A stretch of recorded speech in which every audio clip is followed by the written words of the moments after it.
नमस्कार मित्रों, आपका स्वागत है आपके YouTube channel commerce class hashtag with Vijay sir में।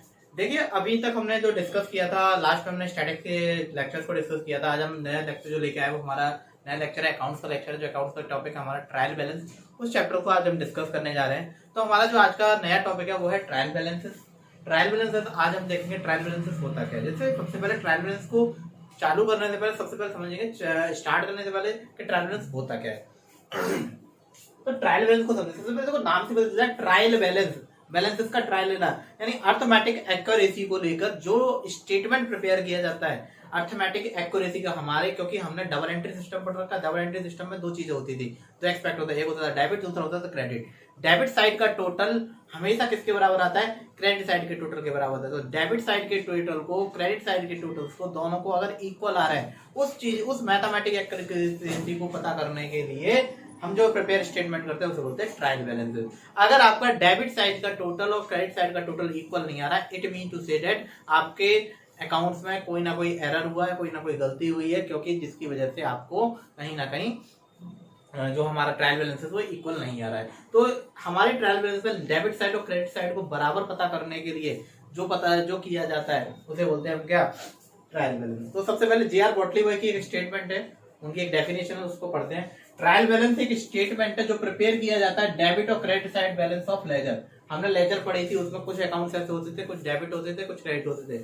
जिधर साइड डेबिट का ज्यादा आता था तो डेबिट बैलेंस, हमारा जो डेबिट साइड का ज्यादा आता था हमारा बैलेंस डेबिट में आता था, डेबिट साइड का बैलेंस बोलते थे। क्रेडिट में ज्यादा आता था क्रेडिट साइड का बैलेंस बोलते थे। अगर बात करें तो स्टेटमेंट हमारे डेबिट और क्रेडिट बैलेंस को लेकर लेजर अकाउंट्स में टू टेस्ट अर्थमेटिकल इक्वेरेसी, अभी मैंने बात की थी हमारे अर्थमेटिकल, हम ये चीज देखते हैं कि हमारे अर्थमेटिकल इक्वेरेसी क्या है, ठीक है। उसको देखने के लिए हम जो स्टेटमेंट प्रिपेयर करते हैं उस स्टेटमेंट का नाम क्या है? ट्रायल बैलेंसेस, ठीक है।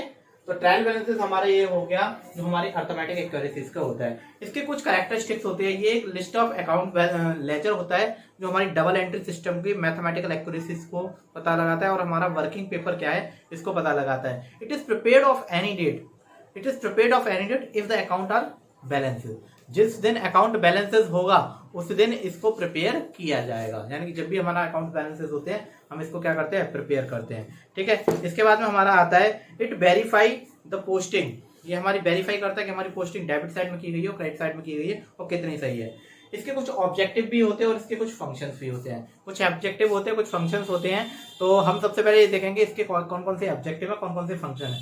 सबसे पहला ऑब्जेक्टिव है इसका टू, मैं ऑब्जेक्टिव यहां लिख देता हूं पहले। First two assertions of arithmetical correct accuracy, तो असर्शन अर्थमेटिकल एक्यूरेसी, हमारी अर्थमेटिकल एक्यूरेसी को पता लगाने के लिए। अर्थमेटिकल एक्यूरेसी क्या है? To help in the final account, ये हमें हेल्प करता है किसको? To help in preparing of final account. Third है हमारे पास इसका ऑब्जेक्टिव, ठीक है। थर्ड हमारे पास इसका ऑब्जेक्टिव है समरी ऑफ ईच अकाउंट। ये हर अकाउंट की क्या शो करता है? समरी, उसका टोटल कितना है इसका बैलेंस, ईच अकाउंट, हर अकाउंट की समरी का बताता है। अगला आता है हमारे पास to help in locating error, yes, to help in finding error, error को पता लगाने के लिए हमें हेल्प करता है, ठीक है। तो ये हमारे कुछ इसके थे। कुछ इसमें हमारे पास लिमिटेशन भी, जैसे एरर ऑफ प्रिंसिपल्स की वजह से अगर कोई गलती हो जाती है तो वहाँ पता नहीं लगा सकती, क्रॉसपॉन्डिंग एरर्स हो जाते हैं। कुछ ट्रांजैक्शन जो है वो, जैसे ए का ट्रांजैक्शन हमने बी के में रिकॉर्ड कर दिया लेकिन वो लिखा इधर ही साइड में गया है तो वो पता नहीं चल पाता। यानी कुछ एरर ऐसे हो जाते हैं जो हम एरर रेक्टिफिकेशन में डिस्कस करेंगे, जिसकी वजह से ये हमारा पूरी तरीके से हो नहीं पाता, ठीक है। तो हम चलिए आइए स्टार्ट करते हैं अब इसको। तो ये हमारा थ्योरेटिकल इसका डिस्कशन हो गया। अब थ्योरेटिकल डिस्कशन के बाद में अब हम बढ़ेंगे न्यूमेरिकल की तरफ। न्यूमेरिकल में अब ये देखिए हमने क्वेश्चन प्रिपेयर कर रखा है। इस क्वेश्चन का हम क्या बनाएंगे? इस क्वेश्चन का हम बनाएंगे क्या? Trial balances. क्या बनाएंगे? ट्रायल बैलेंसेस, ठीक है। तो चलिए आइए स्टार्ट करते हैं ज्यादा समय ना लेते हुए, और कोई डाउट हो तो आप पूछ लीजिए।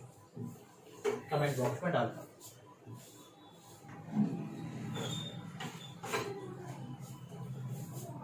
चलिए स्टार्ट करते हैं। सबसे पहला हमारा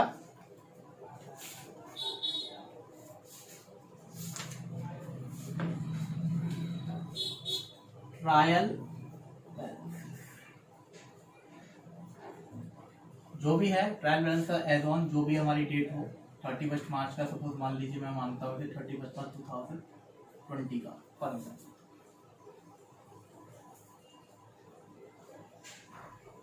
ठीक है 30 मार्च 2020 का। तो मैं यहाँ डालूंगा हेड ऑफ अकाउंट और ट्रायल बैलेंस ऑफ जो भी है XYZ जिसका भी नाम डाल देंगे, ठीक है हेड ऑफ अकाउंट, ठीक है। और ये हो गया हमारे पास डेबिट और इसमें एक बैलेंसेस होगा, ये होगा LF लेजर फॉलियो और ये होगा हमारा क्या डेबिट रुपीज में और क्रेडिट रुपीज में। हमेशा याद रखिए मैंने 3 चीजें हमेशा आपको डेबिट में बताई और 3 चीजें हमेशा क्रेडिट, ठीक है। वो यहाँ लिख देता हूँ अगर आपको थोड़ा सा ध्यान हो तो। डेबिट में आने वाली कौन कौन सी चीजें थी? डेबिट वाली एसेट्स, लॉस और एक्सपेंसिव, एक्सपेंडिचर या एक्सपेंसिव। और क्रेडिट में इसका अपोजिट लायबिलिटीज, प्रॉफिट और इनकम। इनके बैलेंसेस कैरेट होते हैं, इनके बैलेंसेस डेबिट होते हैं। अब सबसे पहला देखो यहाँ पे पहला क्या लिख रहा है fix assets, fix assets account. तो यहाँ लिख दिया हमने fix assets account, fix assets account. Assets के बैलेंस कैसे होते हैं? डेबिट। तो हम कहाँ डालेंगे इसे? डेबिट में 2,46,000। फिर कैपिटल, कैपिटल क्या होती है? हमारी लायबिलिटीज होती है, तो हम डालेंगे कैपिटल अकाउंट। कैपिटल अकाउंट हमारी होती है लायबिलिटीज, और लायबिलिटीज के बैलेंसेस कैसे होते हैं? क्रेडिट। तो मैं यहाँ डेबिट में ना लिखकर इसे कहाँ लिखूंगा? क्रेडिट। नेक्स्ट है मेरे पास डेटर। डेटर क्या होते हैं? डेटर वो व्यक्ति होते हैं जिनको हम उधार सामान बेचते हैं।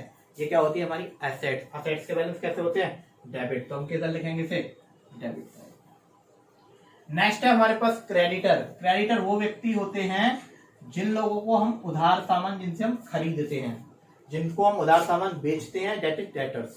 जिनसे हम उधार सामान खरीदते हैं वो होते हैं क्रेडिटर। तो ये हमारी होगी लायबिलिटी, और लायबिलिटी के बैलेंस कैसे होते हैं? क्रेडिट होते हैं। तो ये कितना डाल देंगे हम? 22,000। नेक्स्ट इसके बाद में है परचेज। परचेज क्या हो गया? हमारा खर्चा है। 6 वाले चैप्टर में पढ़ा था हमने rules of debit and credit में। ये हो गया हमारा खर्चा। खर्चा है तो ये कहां आएगा? डेबिट में। सेल्स, ये हो गया हमारा रेवेन्यू यानी कि हमारी इनकम, और सेल्स कहाँ आएगी? हमारी रेवेन्यू है, इनकम है, तो इनकम कहाँ आएगी? अभी बताया था मैंने, यहाँ पे भी लिखा हुआ है। इनकम के बैलेंस कैसे होते हैं? क्रेडिट होते हैं। रिटर्न आउटवर्ड, ये होती है परचेज रिटर्न, समझिएगा परचेज रिटर्न। तो परचेज रिटर्न, परचेज जब डेबिट में तो रिटर्न कहाँ आएगी? क्योंकि माइनस होती है तो कहां से आएगी? क्रेडिट में। जैसे लिखेंगे return outward. Return outward account 500। फिर आता है रिटर्न इनवर्ड, ये होती है सेल्स रिटर्न। रिटर्न इनवर्ड ये होती है हमारी सेल्स रिटर्न, और ये कहां आएगी? 1000 डेबिट। इसके बाद में आता है बिल्स पेबल, ये होती है मेरी क्या? Bills payable. मुझे बिल का पेमेंट करना, तो ये हमारी होगी लायबिलिटीज।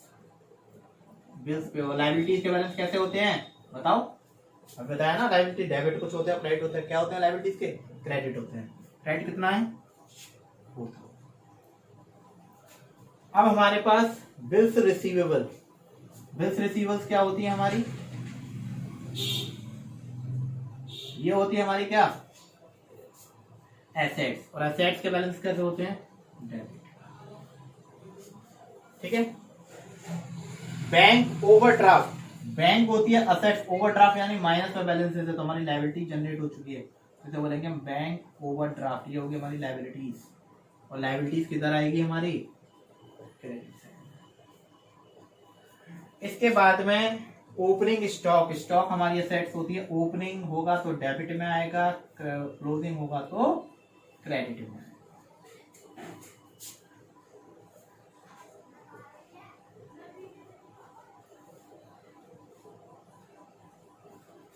वेजेस अकाउंट, वेजेस का 6,000 रुपये, ये यहाँ आ गया, खर्चा है वेजेस। सैलरी भी खर्चा है मेरा, तो सैलरी अकाउंट ये भी किधर आ गया, 2,000। Rent account 3,000। फाइनली हम क्या कर देंगे इसका, ठीक है।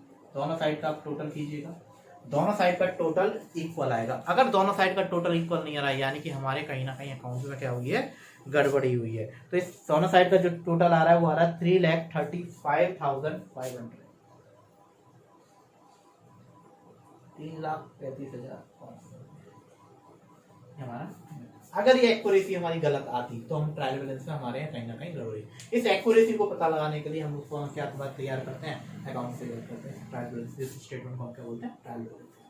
ठीक है, तो ये हमारा एक नॉर्मल क्वेश्चन हो गया। एक क्वेश्चन और डिस्कस करेंगे हम अगली वीडियो में, जिसमें हम रीड्राफ्टेड को लेके एक क्वेश्चन आएंगे।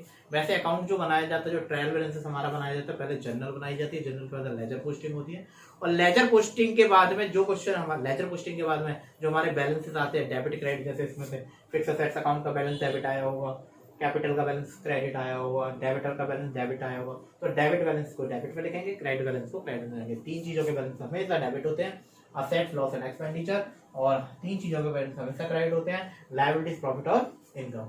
ठीक है, ये हमारा एक पूरे कंप्लीट क्वेश्चन होता है। अगले वीडियो में हम डिस्कस करेंगे रीड्राफ्टिंग ऑफ ट्रायल बैलेंसेस। तब तक के लिए धन्यवाद, थैंक यू।